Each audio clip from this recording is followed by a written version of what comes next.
Welcome to the Liberty Myself Emancipation Media Club. Today's reading is Walking by Henry David Thoreau. This is part of our twice-daily content heartbeat designed to help build information autonomy in our algorithm-dominated world. Listen, reflect, and engage however works for you. Without further ado, let's jump in. Stay free. Walking by Henry David Thoreau, we go eastward to realize history and study the works of art and literature. Retracing the steps of the race, we go westward as into the future, with a spirit of enterprise and adventure. The Atlantic is a Lethean stream, in our passage over which we have had an opportunity to forget the old world and its institutions.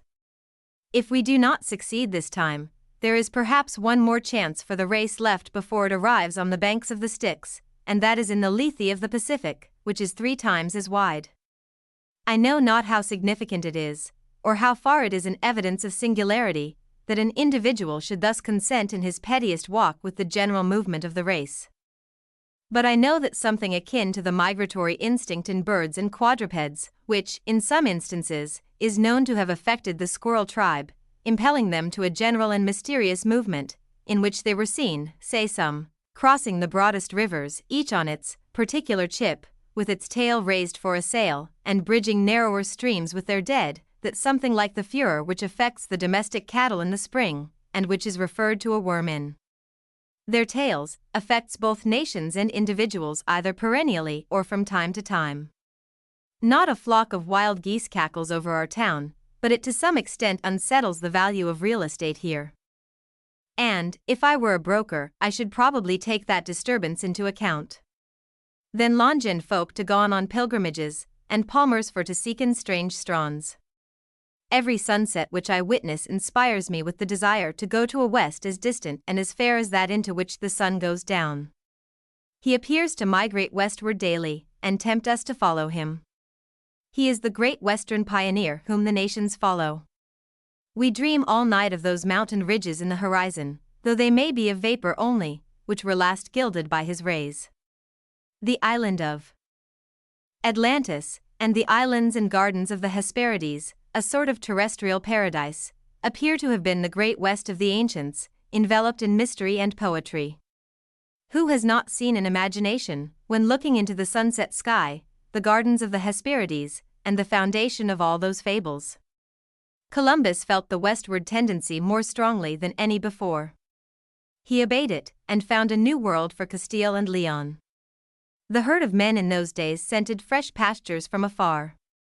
And now the sun had stretched out all the hills, and now was dropped into the western bay. At last he rose, and twitched his mantle blue, tomorrow to fresh woods and pastures new. Where on the globe can there be found an area of equal extent with that occupied by the bulk of our states? So fertile and so rich and varied in its productions, and at the same time so habitable by the European, as this is? Michaud, who knew but part of them, says that the species of large trees are much more numerous in North America than in Europe. In the United States there are more than 140 species that exceed 30 feet in height. In France there are but 30 that attain this size. Later botanists more than confirm his observations. Humboldt came to America to realize his youthful dreams of a tropical vegetation, and he beheld it in its greatest perfection in the primitive forests of the Amazon, the most gigantic wilderness on the earth, which he has so eloquently described. The geographer Guyot, himself a European, goes further than I am ready to follow him, yet not when he says, as the plant is made for the animal, as the vegetable world is made for the animal world, America is made for the man of the old world. The man of the old world sets out upon his way. Leaving the highlands of Asia, he descends from station to station towards Europe. Each of his steps is marked by a new civilization superior to the preceding, by a greater power of development. Arrived at the Atlantic, he pauses on the shore of this unknown ocean, the bounds of which he knows not, and turns upon his footprints for an instant. When he has exhausted the rich soil of Europe, and reinvigorated himself, then recommences his adventurous career westward as in the earliest ages. So far Guyot. From this western impulse coming in contact with the barrier of the Atlantic sprang the commerce and enterprise of modern times. The younger Michaud, in his travels west of the Alleghenies in 1802, says that the common inquiry in the newly settled West was, "From what part of the world have you come?" As if these vast and fertile regions would naturally be the place of meeting and common country of all the inhabitants of the globe. To use an obsolete Latin word, I might say, ex orient lux, ex occidenti frux. From the east light, from the west fruit. Sir Francis Head, an English traveller and a Governor-General of Canada, tells us that in both the northern and southern hemispheres of the New World, nature has not only outlined her works on a larger scale, but has painted the whole picture with brighter and more costly colors than she used in delineating and in beautifying the Old World. The heavens of America appear infinitely higher, the sky is bluer, the air is fresher, the cold is intenser, the moon looks larger, the stars are brighter, the thunder is louder, the lightning is vivider, the wind is stronger. The rain is heavier, the mountains are higher, the rivers longer, the forests bigger, the plains broader. This statement will do at least to set against Buffon's account of this part of the world and its productions.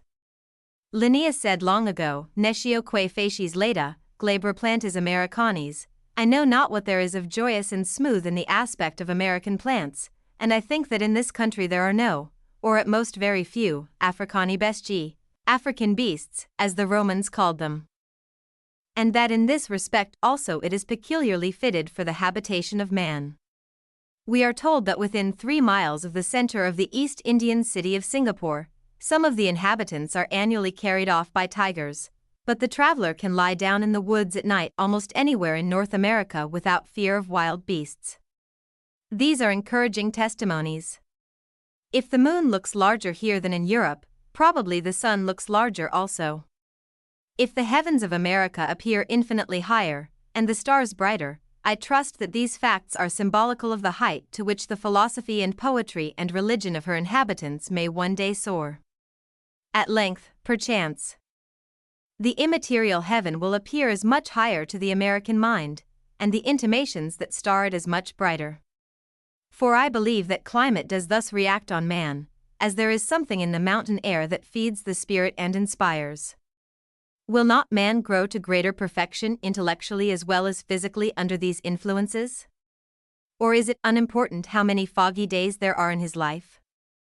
I trust that we shall be more imaginative, that our thoughts will be clearer, fresher, and more ethereal, as our sky, our understanding more comprehensive and broader, like our plains our intellect generally on a grander scale, like our thunder and lightning, our rivers and mountains and forests. And our hearts shall even correspond in breadth and depth and grandeur to our inland seas. Perchance there will appear to the traveler something, he knows not what, of Leda and glabra, of joyous and serene, in our very faces. Else to what end does the world go on, and why was America discovered? To Americans I hardly need to say westward the star of empire takes its way. As a true patriot, I should be ashamed to think that Adam in paradise was more favorably situated on the whole than the backwoodsman in this country. Our sympathies in Massachusetts are not confined to New England. Though we may be estranged from the South, we sympathize with the West. There is the home of the younger sons, as among the Scandinavians they took to the sea for their inheritance. It is too late to be studying Hebrew, it is more important to understand even the slang of today. Some months ago I went to see a panorama of the Rhine. It was like a dream of the Middle Ages.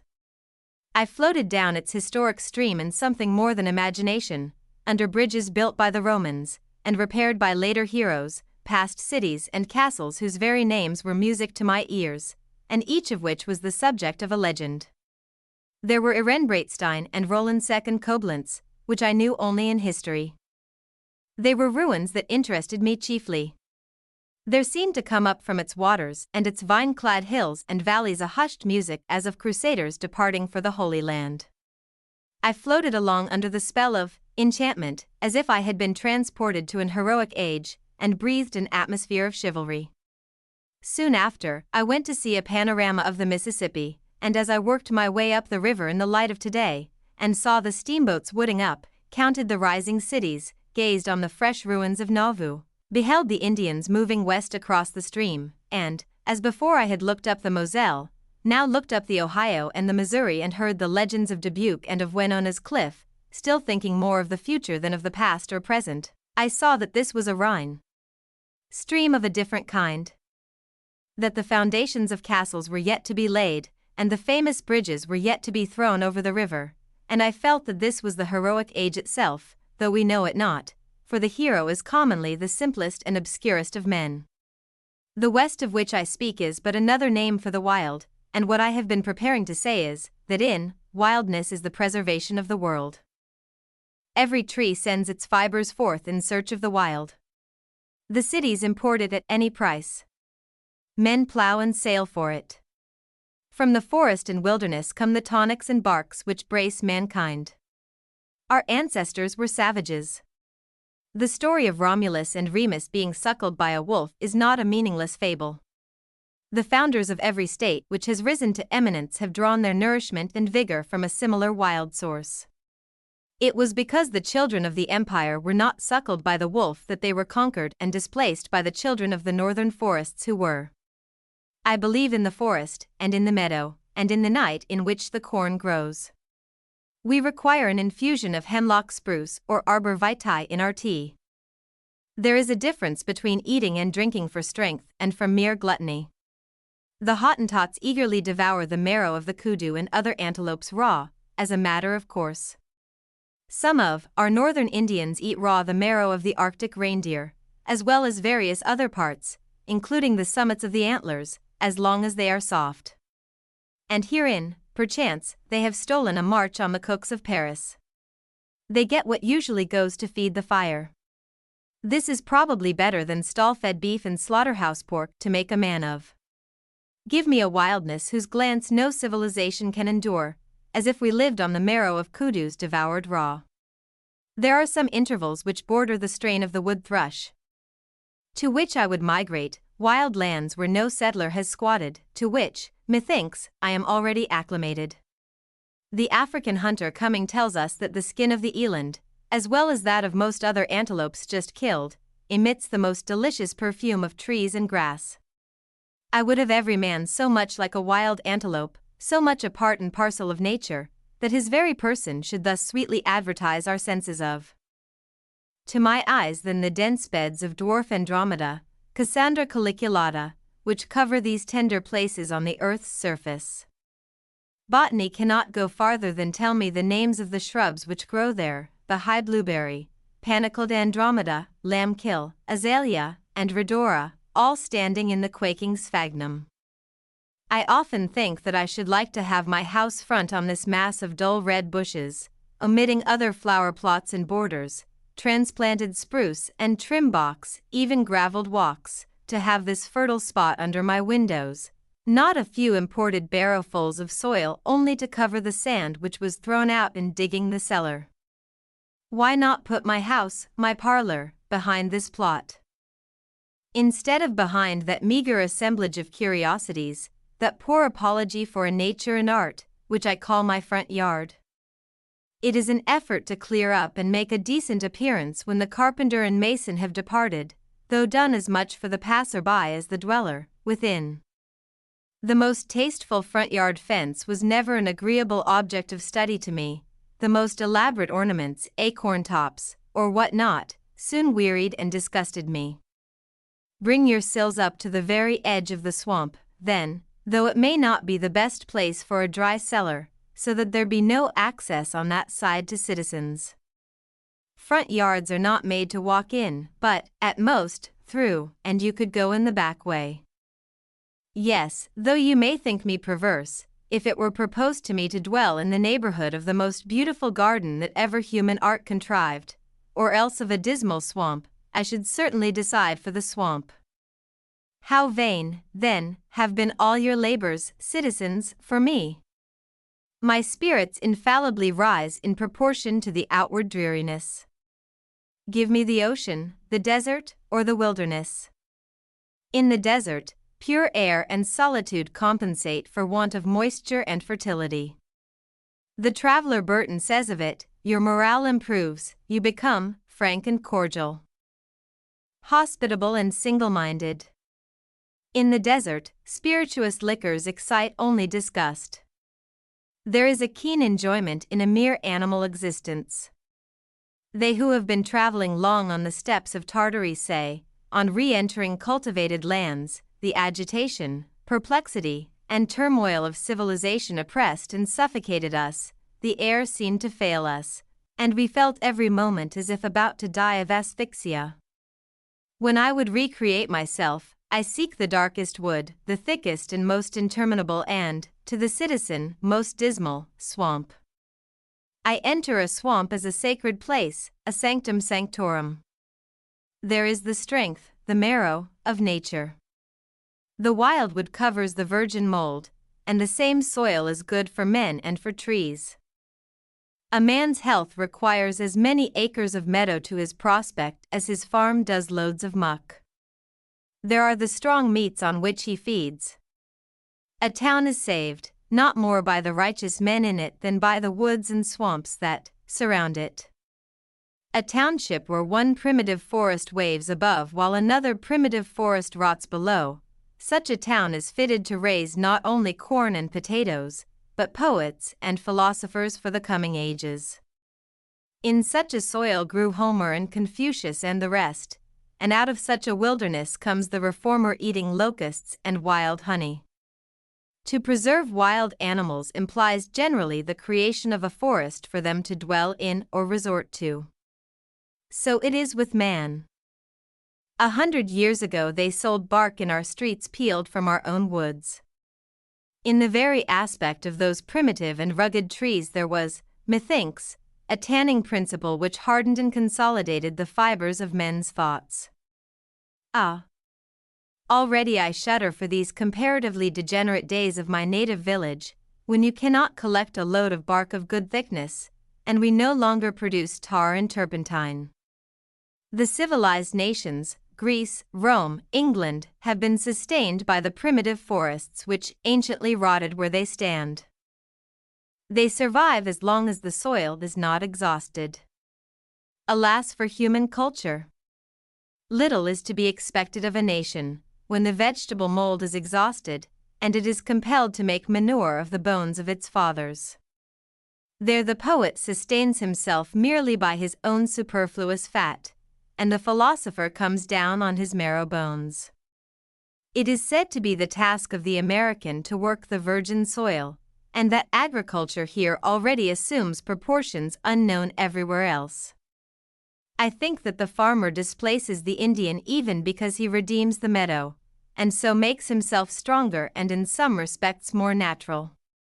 I was surveying for a man the other day a single straight line 132 rods long, through a swamp at whose entrance might have been written the words which Dante read over the entrance to the infernal regions, "Leave all hope, ye that enter," that is, of ever getting out again, where at one time I saw my employer actually up to his neck and swimming for his life in his property, though it was still winter. He had another similar swamp which I could not survey at all, because it was completely under water, and nevertheless, with regard to a third swamp, which I did survey from a distance, he remarked to me, true to his instincts, that he would not part with it for any consideration, on account of the mud which it contained. And that man intends to put a girdling ditch round the whole in the course of 40 months. And so redeem it by the magic of his spade. I refer to him only as the type of a class. The weapons with which we have gained our most important victories, which should be handed down as heirlooms from father to son, are not the sword and the lance, but the bushwhack, the turf cutter, the spade, and the bog hoe, rusted with the blood of many a meadow, and begrimed with the dust of many a hard-fought field. The very winds blew the Indian's cornfield into the meadow, and pointed out the way which he had not the skill to follow. He had no better implement with which to entrench himself in the land than a clamshell. But the farmer is armed with plough and spade. In literature it is only the wild that attracts us. Dullness is but another name for tameness. It is the uncivilized free and wild thinking in Hamlet and the Iliad, in all the scriptures and mythologies, not learned in the schools, that delights us. As the wild duck is more swift and beautiful than the tame, so is the wild, the mallard, the thought, which mid falling dews wings its way above the fens. A truly good book is something as natural, and as unexpectedly and unaccountably fair and perfect as a wild flower discovered on the prairies of the West or in the jungles of the East. Genius is a light which makes the darkness visible, like the lightning's flash, which perchance shatters the temple of knowledge itself, and not a taper lighted at the hearthstone of the race, which pales before the light of common day. English literature, from the days of the minstrels to the lake poets, Chaucer and Spenser and Milton, and even Shakespeare included, breathes no quite fresh and in this sense wild strain. It is an essentially tame and civilized literature, reflecting Greece and Rome. Her wilderness is a green wood, her wild man a Robin Hood. There is plenty of genial love of nature, but not so much of nature herself. Her chronicles inform us when her wild animals, but not when the wild man in her, became extinct. The science of Humboldt is one thing, poetry is another thing. The poet today, notwithstanding all the discoveries of science and the accumulated learning of mankind, enjoys no advantage over Homer. Where is the literature which gives expression to nature? He would be a poet who could impress the winds and streams into his service, to speak for him, who nailed words to their primitive senses, as farmers drive down stakes in the spring, which the frost has heaved, who derived his words as often as he used them, transplanted them to his page with earth adhering to their roots, whose words were so true and fresh and natural that they would appear to expand like the buds at the approach of spring, though they lay half smothered between two musty leaves in a library, aye, to bloom and bear fruit there, after their kind, annually, for the faithful reader, in sympathy with surrounding nature. I do not know of any poetry to quote which adequately expresses this yearning for the wild.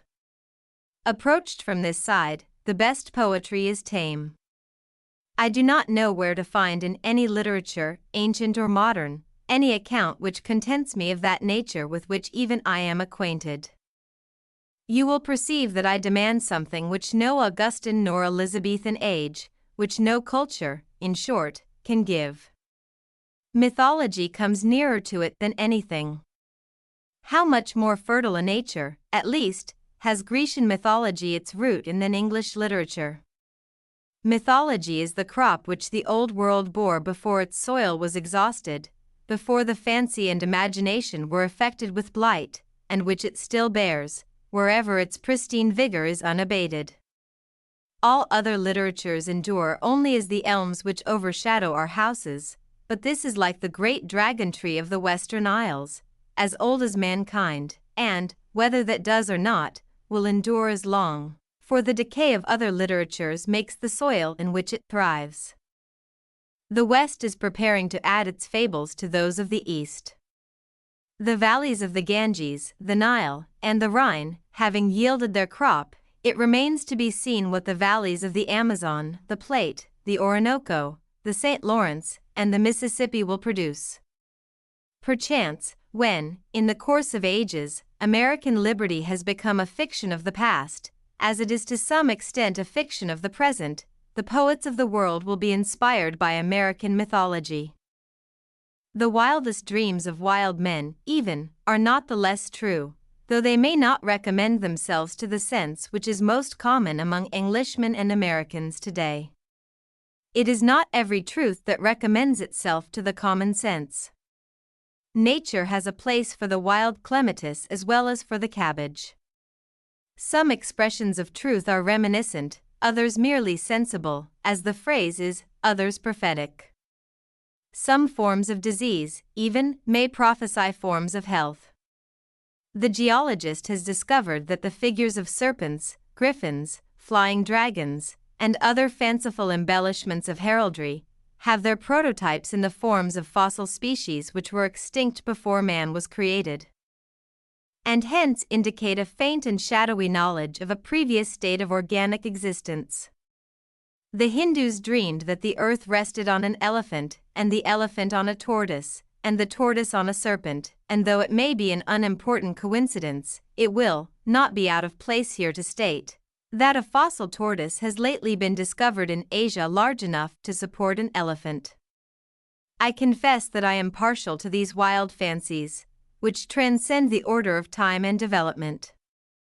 They are the sublimest recreation of the intellect. The partridge loves peas, but not those that go with her into the pot. In short, all good things are wild and free. There is something in a strain of music, whether produced by an instrument or by the human voice. Take the sound of a bugle in a summer night, for instance, which by its wildness, to speak without satire, reminds me of the cries emitted by wild beasts in their native forests. It is so much of their wildness as I can understand. Give me for my friends and neighbors wild men, not tame ones. The wildness of the savage is but a faint symbol of the awful ferity with which good men and lovers meet. I love even to see the domestic animals reassert their native rights. Any evidence that they have not wholly lost their original wild habits and vigor, as when my neighbor's cow breaks out of her pasture early in the spring and boldly swims the river, a cold, gray tide, 25 or 30 rods wide, swollen by the melted snow. It is the buffalo crossing the Mississippi. This exploit confers some dignity on the herd in my eyes, already dignified. The seeds of instinct are preserved under the thick hides of cattle and horses, like seeds in the bowels of the earth, an indefinite period. Any sportiveness in cattle is unexpected. I saw one day a herd of a dozen bullocks and cows running about and frisking in unwieldy sport, like huge rats, even like kittens. They shook their heads, raised their tails, and rushed up and down a hill, and I perceived by their horns, as well as by their activity, their relation to the deer tribe. But, alas! A sudden loud woe would have damped their ardor at once, reduced them from venison to beef, and stiffened their sides and sinews like the locomotive. Who but the evil one has cried woe to mankind? Indeed, the life of cattle, like that of many men, is but a sort of locomotiveness. They move aside at a time, and man, by his machinery, is meeting the horse and the ox halfway. Whatever part the whip has touched is thenceforth palsied. Who would ever think of a side of any of the supple cat tribe? As we speak of a side of beef, I rejoice that horses and steers have to be broken before they can be made the slaves of men, and that men themselves have some wild oats still left to sow before they become submissive members of society. Undoubtedly, all men are not equally fit subjects for civilization, and because the majority, like dogs and sheep, are tame by inherited disposition, this is no reason why the others should have their natures broken that they may be reduced to the same level. Men are in the main alike, but they were made several in order that they might be various. If a low use is to be served, one man will do nearly or quite as well as another. If a high one, individual excellence is to be regarded. Any man can stop a hole to keep the wind away, but no other man could serve so rare a use as the author of this illustration did. Confucius says, "The skins of the tiger and the leopard, when they are tanned, are as the skins of the dog and the sheep tanned." But it is not the part of a true culture to tame tigers, any more than it is to make sheep ferocious, and tanning their skins for shoes is not the best use to which they can be put. For you, have you ever felt like your unique strengths were overlooked in favor of just filling a role? This has been an EMC reading from Liberty Myself. To learn more about our project to create decentralized media alternatives, visit libertymyself.com. By creating Liberty Myself, we create liberty for all.